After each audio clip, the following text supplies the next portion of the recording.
Hey gang, welcome back to Speedcafe's HQ, and we're in the studio to have a look at what's been happening in the world of motorsport this week in our speedcafe.com weekly motorsport wrap. In a busy weekend for motorsport both here and globally, let's stop in first at AWC Race Tasmania.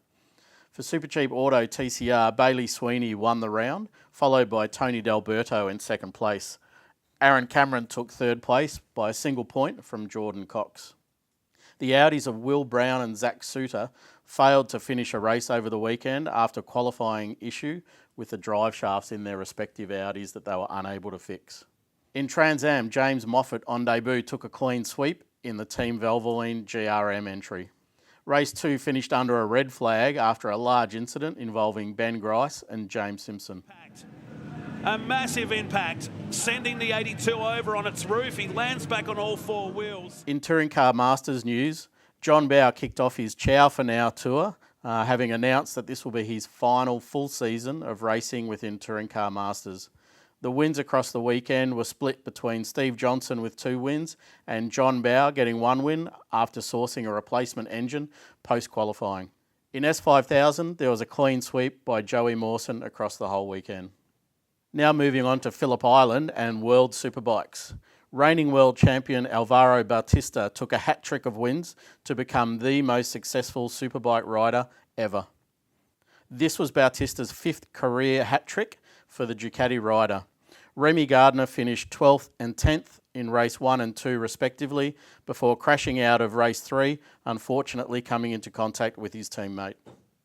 The mixed conditions typical of Phillip Island saw challenging conditions for the riders over the weekend, with Mark Chodo getting captured in an exciting crash sequence by Speedcafe.com photographer Ross Gibb. Luckily, Mark walked away unscathed from the incident. The bike, not so much. In Formula E news, Antonio Felix da Costa won the first race in South Africa. The Mahindra race team withdrew from the weekend, citing safety concerns after a rear suspension failure early in the weekend.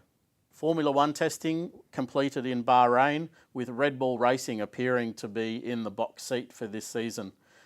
The surprise result was coming from Aston Martin, who performed well above expectations. In supercar news, the parity debate has flared up again.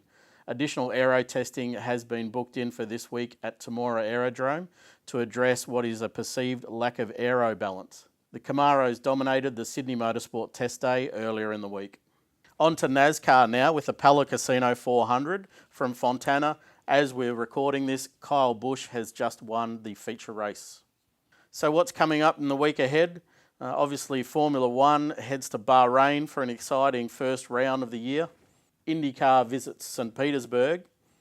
And NASCAR, the Pennzoil 400, will take place at the Las Vegas Motor Speedway. That's it for the weekly wrap. Don't forget to stay tuned to speedcafe.com for your daily racing fix.